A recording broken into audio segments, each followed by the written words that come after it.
the Lagos state government, who has the legal right over this land, has revoked the land. One hand you are spending to go and look for investors, another hand you are scaring investors with this one you are doing. Because there's no way anybody will know that government can just wake up in the morning and revoke without prior notice, without compensation, revoke your land title or your valid title document. Before I continue, make sure you bank your money in land with the Way City Estate. This is a short plug as far as Alibo is concerned. Buying land and investing in land is a sure thing when you go with the Way City Estate. Now, to the main message of today. One of the most richest man in the entire world today is J.D. Donald Trump, the present president of America, who made his money from real estate and hospitality. Another person is person like Robert Kiyosaki, who made money from properties and renovating of estate and selling it back again. Now, why am I making reference to these people? If American government have ever treated some of their citizens the way the Lagos or Yoruba in general are treating some of their citizens with the demolition going on, do you think that people like Robert Kiyosaki and Donald Trump will ever invest in real estate? The most hardest job to do right now in Lagos is rector. Estate agency Watch this. should be the most hardest job to do right now in Lagos. Check out the demolition of this beautiful estate, and somebody actually was setting camera, doing drones, static houses, speaking good English. This house come with this. People like Ola of Lagos, it is plenty. I will never be poor. Tell me any of these guys that will ever market an estate to anybody. You see, whether it is done because of tribal reason or politics, what the Yorubas and Lagos in large have succeeded doing is that they have closed door for real estate development in the entire Southwest.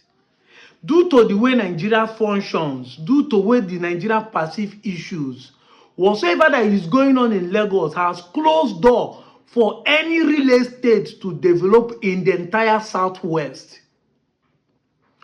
The consequences of tribalism and demolition going on in Lagos today, it is going to be only Lagos that will be the only state in the entire Southwest that will ever experience development. Nobody will ever have money confidently to go and buy lands in other parts of Southwest and confidently say, I have owned a property, nothing is going to happen to it. Because as ne ebuba nwata ofu agunzizi obaba also. Yes, once beaten, twice shy. When they are doing it now, it seems like they are doing the right thing. But you know the funniest thing, Lagos is the smallest state in Nigeria, and at large the smallest state in the entire Southwest. And no matter the amount of land they want to recover, it will not be up to 3 to 4 villages. So they will take because of 2 to 3, 4 villages and jeopardize the entire Southwest, because now you are sending a message to people that nobody has the confidence to invest in Southwest. It's not just Lagos, but the entire Southwest. This is the message you people have succeeded following, and I like it. I love it. I love it so much because as Natuka I have been the one shouting, Ndị Igbo, Akuruno, go back home and invest.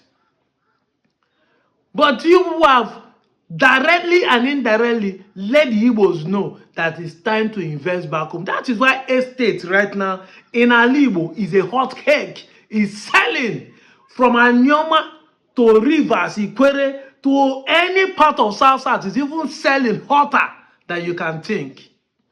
Go to Anambra, go to Imo, go to Abia. You know, I've been saying it that if any town want to develop, you must be able to learn how to release your land.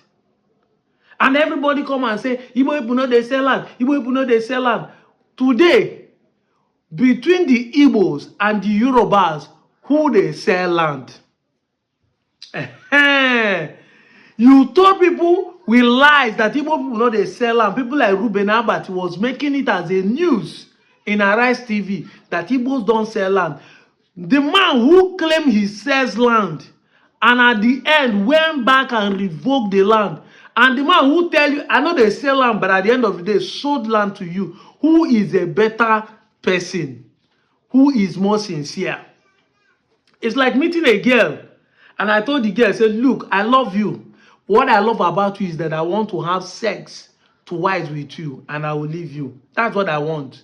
The girl will just go back and say, you are an idiot. You are a bastard. What do you take me for? You take my body for granted. You just want to make love to me and walk away. Then another person came. The same intention I have, the person have with the girl, but he lied to the girl. Tell the girl, say, look, oh, I like you. I want to date you. I want to marry you. But in his mind, he want to just make love to the girl twice and leave her. And finally, the man succeeded, make love to the girl twice and leave her. The girl now saying, oh men are the same, this and that. Between me and the guy who came up plainly to tell the girl what I want and the one that lied, who is a better man? Who is a good man? This is what the Yorubas have succeeded telling the entire world and Nigeria at large. It's not just about you claiming Yoruba people, they accommodate people, you they sell land. You sold land and went back and want to recollect it. Land that has every C of O. And you allow them to develop it. People even packed in. Should we call you devil or should we call you wickedness? Because all of the above, you should take it as your name. And you know the funniest thing? Those poor ones who are on the social media shouting, I like what is going on, they will collect the land from the people. Remember, it is only few of you, the few that will benefit from this. Only few of your politicians that will benefit from it. You know, when you do things that every entire Yorubas will benefit from, it becomes a good thing. But at the end of the day, only few. That is, if they count people that will benefit from the recovery of this land they are demolishing, you will not be up to 20 or few people. 20 to the millions of Yorubas that have put themselves in jeopardy because we have closed door for people to reinvest in any of the Yoruba land, whether it's Oyo, whether it's Ogun State, whether it's Abeokuta, whether it's Osun State, whether it's Osogbo. You have closed door. And I know you will say, go back. But can you see that apart from Lagos, every other place in Yoruba land looks like Shambo, look like ancient city. There's no development, no attraction, no infrastructure. Everywhere is something that people cannot look upon in the 21st century. Meanwhile, go to Onitsha, go to Nnewi, go to Obosi, go to Ogbaru, come to Asaba, go to Ogwashi, go to Okpanam, move to Aba. Check out those villages. I'm not talking of the capitals. I'm not talking of Oka. I'm not talking of Umuahia. Check out the investment and how people are developing those areas, building estates and establishing infrastructural development are going on in the southeast. I love what is going on. I know the funniest thing, you people have also succeeded in causing chaos and division among you people. That is why some of the real people, the real Lagosians, are now beginning to protest. Because after fighting the stranger, you don't have who to fight again. You start fighting yourself. Well, a word is enough for the wise. The Igbos come back home and reverse. Akuruno, Amolonye Batalia. I'm out of here, John. Hallelujah, Father from Owurusoki. Yeah. Royal Father from Ijona. They have become a thorn in the flesh of Elijah people in Lagos State. The Olorun left Iseyin in Osun State to Lagos. The same way Elijah left Odo State to Lagos. Oba Ijona is from Ekiti. None of them created Lagos.